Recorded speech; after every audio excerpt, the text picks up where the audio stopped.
UK visa స్కామ్లో కొత్త విషయాలు అయితే బయటకు వస్తున్నాయి. ఇంకా బాధితులు వాళ్ళకి జరిగిన అన్యాయం, వాళ్ళు ఎంతెంత డబ్బులు కట్టారో అవన్నీ కూడా చెప్తున్నారు. ఇంకా కొంతమంది యూకేలో ఉన్నవాళ్ళు పాపం భయపడి బయటకు రావట్లేదు. ఎందుకనంటే వాళ్ళు అక్కడ యూకేలో ఉద్యోగాలు ఏవో పార్ట్ టైం జాబ్ చేసుకుంటూ ఉన్నారు. బయటకు వచ్చి మా మొహాలు కనుక కనిపించాయనంటే మమ్మల్ని ఏమన్నా అరెస్ట్ చేస్తారేమో, మా ఉద్యోగాలు పోతాయేమో, మళ్ళీ ఇండియాకి పంపించేస్తారేమో అన్న భయంతో చాలామంది బయటికి మొహాలు కనిపించకుండా ఫోన్లో అయితే మాట్లాడుతున్నారు. అయితే ఈ రోజున ఇంకా కొత్త విషయం ఏంటి అని అంటే, ఈ ఇండియాలో పెట్టిన కంపెనీలకి మాకు ఎటువంటి సంబంధం లేదని గతంలో నందన గారు ఒక వీడియో చేశారు కదా. ఇండియాలో మా పేరు చెప్పుకొని ఎవరో కంపెనీలు నడిపిస్తున్నారు, వాటికి మాకు ఎటువంటి సంబంధం లేదు, మాకు కేవలం మాకు యూకేలో మాత్రమే ఉన్నాయి, మీరెవరో కూడా అలాంటివి నమ్మకండి, మా పేరుతో చెప్పుకొని ఎవరన్నా ఏదన్నా చేస్తే కనుక మీరు మోసపోతారు, ఇది అందరికీ కూడా అవేర్నెస్ వీడియో అని చెప్పేసి చక్కగా ఆవిడ ఒక వీడియో పెట్టారు కదా. అది అందరూ కూడా నిజమనే అనుకున్నారు. వీళ్ళ పేరు చెప్పుకొని ఎవరో నడిపిస్తున్నారు, అయితేను వాళ్ళకి ఎటువంటి సంబంధం లేదని అందరూ అనుకున్నారు. అయితే ఇండియాలో ఉన్న అసలు ఆ కంపెనీలు ఎవరు పెట్టారు, ఎవరు నడిపిస్తున్నారు, ఈవిడైతే మాకు సంబంధం లేదని చెప్పింది కదా అని అందరూ కూడా ఆ లిస్ట్ ఏంటని చెప్పేసి బయటకు తీసి చూస్తే ఇంతకీ చూస్తే వీళ్ళింటి పేర్లతోనే ఉన్నవాళ్ళు ఉన్నాయి. అంటే వీళ్ళకి బాగా బ్లడ్ రిలేషన్ అయ్యి దగ్గర బంధువులు అనమాట. ఇటు మధు గారింటి పేరు, అటు నందన గారింటి పేరు ఉంది. మరి వీళ్ళింటి పేరుతో ఉన్నవాళ్ళు మరి వీళ్ళకి తెలియకుండా అక్కడ కంపెనీలు నడిపిస్తుంటే మరి వీళ్ళెందుకు మాకు తెలియదని ఎలా చెప్తున్నారో మరి అది అర్థం కాలేదు. మా పేరు చెప్పుకొని అక్కడ కంపెనీలు పెట్టారు, అవేమీ నమ్మకండి, మాకు సంబంధం లేదని అన్నప్పుడు నందన గారు మరి ఆ రోజునే మరి ఆ కంపెనీల మీద కేసులు బుక్ చేయాలి కదా. మరి ఎందుకు కేసు ఫైల్ చేయలేదు? మరి వాళ్ళకి వీళ్ళకి సంబంధం లేనప్పుడు మీరు జాగ్రత్తగా ఉండండి అని మనకు చెప్పారు, కానీ మరి వాళ్ళ మీద ఎందుకు యాక్షన్ తీసుకోలేదు? అది కూడా ఎవరికీ అర్థం కాదు. మంచి అవేర్నెస్ వీడియో అయితే చేశారు, కానీ మరి ఈ లిటిగేషన్ ఏంటనేది కూడా ఎవరికీ అర్థం కావట్లేదు. అయితే ఈ రోజున బాధితులు అన్నీ కూడా ఒక్కొక్కటిగా తీస్తున్నారు. నిన్న కొంతమంది బాధితులు నారా లోకేష్ గారికి ఒక మెసేజ్ పెట్టడం, కొన్ని వీడియోలు వాళ్ళ టీంకి పంపించడం జరిగింది. వాళ్ళ టీం అందరూ దీన్ని చెక్ చేశారు. ఒక్కరోజు టైంలోనే వీళ్ళకి లుకౌట్ నోటీసులు ఇచ్చారు. అంటే ఈ నందన గారు, ఈ మధు గారు ఎప్పుడైనా సరే ఇండియా కనుక వచ్చారని అంటే ఎయిర్పోర్ట్లోనే వాళ్ళని పట్టుకోవడం జరుగుతుంది.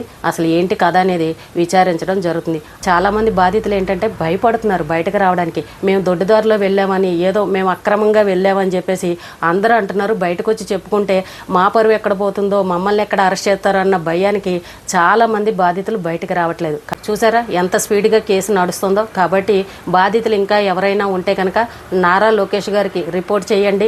మాకు ఇలా మోసం చేశారు, మమ్మల్ని ఇలా అన్యాయం చేశారు, ఇక్కడ కంపెనీలు పెట్టారు, ఇప్పుడు ప్రజెంట్ మూసేశారు, అక్కడ ఉద్యోగాలు లేవు, ఇబ్బందులు పడుతున్నామని ధైర్యంగా ముందుకొచ్చి చెప్పండి. అందరి మీద పరువు నష్టం దావా వేస్తాం, కేసులు పెడతామని ఇలాంటివన్నీ చెప్తున్నారు కదా. అవన్నీ జరిగినప్పుడు జరుగుతాయిలేండి, కానీ ముందు బాధితులకైతే న్యాయం జరగాలి. వాళ్ళు ఏదో చేసి కేసులు పెడతారని మనం నోరు మూసుకుని కూర్చున్నాం అనుకోండి, పాపం బాధితులకు న్యాయం చేసేవాళ్ళు ఎవరు? ఇప్పుడు వాళ్ళు ఏంటంటే బయటకు వచ్చి ఒక పోలీస్ కంప్లైంట్ ఇవ్వాలన్నా సరే అందరూ కూడా భయపడుతున్నారు. చాలా మంది ఏంటంటే మేం చేసిందే తప్పని అనుకుని అందరూ కూడా లోపల ఉంటున్నారు తప్ప బయటకు రావట్లేదు. సోషల్ మీడియాకి వచ్చి మీరు ఎలా అయితే చెప్పుకున్నారో అలాగే నారా లోకేష్ గారికి కూడా మీరు ట్వీట్ చేయండి. అదే మీరు మెసేజ్లు పెడతారా, వాళ్ళ టీముని ఎలా కాంటాక్ట్ అవుతారో మీకు జరిగిన అన్యాయాన్ని చెప్పుకోండి. ఖచ్చితంగా మీకు న్యాయం జరుగుతుంది. మనకంటూ ఒక చట్టాలు ఉన్నాయి, పోలీస్ వ్యవస్థ ఉంది, కాబట్టి బాధితులందరికీ కూడా న్యాయం జరుగుతుంది. అలాగే మన తెలంగాణ పోలీసులు కూడా ప్రతి ఒక్కరికి కూడా అవేర్నెస్ అనేది ఇస్తున్నారు ఎప్పటికప్పుడు. సజ్జనార్ సార్ అయినా సరే అందరికీ ఇలా ఉండండి, ఇలాంటి మోసాలు జరుగుతున్నాయి, చాలా జాగ్రత్తగా ఉండండి, ఎవరిని నమ్మకండి అని ఎప్పటికప్పుడు అవేర్నెస్ కల్పిస్తూనే ఉంటారు. కాబట్టి మేమేదో తప్పు చేసామని అనుకుని మీరు ఎవరికి వాళ్ళే ఇళ్లల్లో అలాగే కూర్చున్నారనుకోండి, ఈ రోజు మీకు జరిగింది రేపు ఇంకొకరికి జరగచ్చు. ఇది ఒకరిద్దరికి జరిగిందని అంటే ఏదోలే వీళ్ళేదో మిస్టేక్ చేశారు అందువల్లే వీళ్ళు ఇలా మోసపోయారని అనుకోవచ్చు. కానీ ఇక్కడ 50 నుంచి 100 మంది ఇంకా అలా చెప్పలేము. ఎంతమంది ఉన్నారనేది కూడా మనకి ఇంకా సరిగ్గా తెలియట్లేదు. ఇప్పటి వరకు కూడా మన 2 తెలుగు రాష్ట్రాల్లో ఉన్న బాధితులే వచ్చారు. అలాగే పాకిస్తాన్కి చెందిన 2 వ్యక్తులు ఎవరో బయటకు వచ్చారు. అంటే కేసు కొంచెం ముందుకు వెళ్తుందనే కదా దీని అర్థం. ఇండియాలో పెట్టిన కంపెనీలు ఎవరివి, అవి ఎవరి పేరు మీద ఉన్నాయి, మరి ఎవరి పేరు మీద ట్రాన్స్ఫర్ చేశారు, వాళ్ళకి మాకు సంబంధం లేదని మరి నందు గారు మరి వీడియోలో ఎందుకు చెప్పారు, మరి వీళ్ళు వాళ్ళకి ఏమవుతారు, అసలు వీళ్ళింటి పేర్లు మరి ఎలా వచ్చాయి, మరి ఈ వీళ్ళు బంధువులా లేదంటే బయట వాళ్ళ, మరి ఆవిడికి తెలియకుండా ఈ కంపెనీలు నడిపిస్తున్నారా? ఇది అవేర్నెస్ వీడియో, ఎవరు మోసపోకుండా అని ఇంత తెలివిగా ఇంత జాగ్రత్తగా నందు గారు మన కోసం మనం ఎక్కడా నష్టపోకుండా ఉండాలని చక్కగా వీడియో చేసి పెట్టారు. మరి ఆవిడ పేరు చెప్పుకుని ఇండియాలో కంపెనీలు నడిపించే వాళ్ళ మీద మరి వాళ్ళేం కేసులు పెట్టారు? మరి అలా పోతే పోనీ అని ఊరికనే వదిలేశారా? మరి ఇదంతా కూడా మరి నందు గారు చెప్పుంటే బాగుండేది. మరి మనందరం కూడా జాగ్రత్తగా ఉండాలని మనకు అవేర్నెస్ కల్పించారు. కానీ మరి వాళ్ళ ఇంటి పేరు గల వాళ్ళే మరి అక్కడ కంపెనీలు నడిపిస్తున్నారని అంటే మరి నందు గారికి ఎందుకు తెలియదబ్బా భార్యాభర్తలు ఇద్దరు అంత కనిపెట్టుకోకుండా ఉన్నారని అందరూ కూడా ప్రశ్నిస్తున్నారు. మరి ఆవిడ ఈ తెలివిగా చెప్పిందా, ఈ పుచ్చిపోయిన యాపిల్స్ లాగా ఏదో ఒకటి వేసేద్దాంలే అని అనుకుని చెప్పారా ఏంటనేది అయితే అర్థం కాలేదు. కానీ ఆవిడ అక్కడే దొరికిపోయిందని అందరికీ అర్థమైంది. కొంచెం సమయం పట్టినా సరే, కొంచెం ఆలస్యం అయినా సరే మీ అందరికీ న్యాయం జరుగుతుందని ప్రతి ఒక్కరు కూడా చెప్తున్నారు. ఇది ఇలాగే మాకెందుకులే అని ఎవరికి వాళ్ళే ఊరుకున్నారు అనుకోండి, ఈ రోజు మీకు జరిగింది రేపు ఇంకో కుటుంబానికి జరగచ్చు.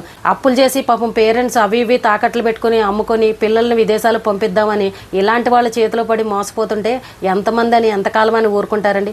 చూడండి, అన్ని రోజులు ఒకేలాగా ఉండవు. ఇన్ని రోజులు వాళ్ళకి పండగలాగా నడిచింది, చక్కగా ఎంజాయ్ చేశారు. ఇప్పుడు మనకి టైం వచ్చింది, ఎవరో ఒకరు ధైర్యవంతులు బయటకు వచ్చారు, వాళ్ళ మీద కంప్లైంట్ ఇచ్చారు, ఈ గొడవ అంతా బయటకు వచ్చింది. ఎవరికి వాళ్ళే భయపడి మనకెందుకులే అని అనుకున్నారు అనుకోండి, ఇలా ఎంతమంది మోసపోతారు. నిన్నటి వరకు ఒక 25 మంది 30 మంది అన్నారు, తర్వాత 50 మంది అన్నారు, తర్వాత ఇంకా ఉన్నారని చెప్తున్నారు. ఒక్కొక్కరుగా బయటకు వస్తున్నారు. ఇంకా రాని వాళ్ళు ఇంకా ఎంతో మంది ఉన్నారు. మరి ఇలా ఎంతమందిని మోసం చేసి ఉంటారు. ఎవరు కూడా భయపడకండి. మీకు జరిగిన అన్యాయాన్ని, మోసాన్ని నారా లోకేష్ గారి టీంకి అయితే పంపించండి. ఖచ్చితంగా మీకు న్యాయం జరుగుతుందనే భావిస్తున్నాం అందరూ కూడా. ముందుగా నారా లోకేష్ గారి టీంకి అయితే థ్యాంక్సే చెప్పాలి. అందరూ అన్నారు ఈ కేసు ఏమీ నిలబడదు, ఇక్కడ కేసులు పెట్టినా అది ఉపయోగం ఉండదు, వాళ్ళు యూకేకి సంబంధించిన వాళ్ళు, అక్కడ ఉన్న వాళ్ళకి ఇక్కడ ఎలా కేసులు పెడతారని ఇలా ఏవేవో చెప్పుకొచ్చారు. కానీ వాళ్ళ మీద కేసు ఫైల్ అయింది, లుకౌట్ నోటీస్ ఇచ్చారని అంటే మరి కేసు ముందుకు వెళ్తున్నట్టే కదా. బాధితులందరికీ కూడా మంచి రోజులు వచ్చాయని అనిపిస్తుంది. ఈ కేసు ఇంకా ముందుకు వెళ్ళి మీ అందరికీ కూడా న్యాయం జరగాలని మనమందరం కూడా కోరుకుందాము. ఏ సమస్య ఉన్నా సరే ఎవరు కూడా భయపడద్దు. మేమేదో తప్పు చేసామని మాత్రం అస్సలు దాక్కోవద్దు. బయటకు వచ్చి మీకు జరిగిన మోసాన్ని గవర్నమెంట్కి తెలియజేయండి.